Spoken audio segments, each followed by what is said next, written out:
Kaugnay niyan, pumalo sa higit 2.6 million kilograms sa mga nakolektang basura sa paglulunsad ng Kalinga at inisyatiba para sa Malinis na Bayan o Kalinisan Program ng pamahalaan na isinagawa sa higit 9,000 barangay.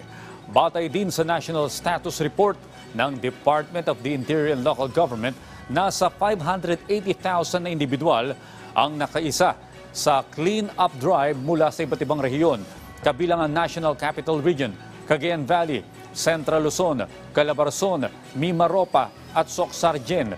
Una dito, sinabi ni DILG Secretary Benhur Abalos na magsasagawa sila ng quarterly recognition sa mga lokal na pamahalaan na magpapatupad ng kalinisan program na kabilang sa mga inisyatibo ng administrasyon ni Pangulong Ferdinand R. Marcos Jr.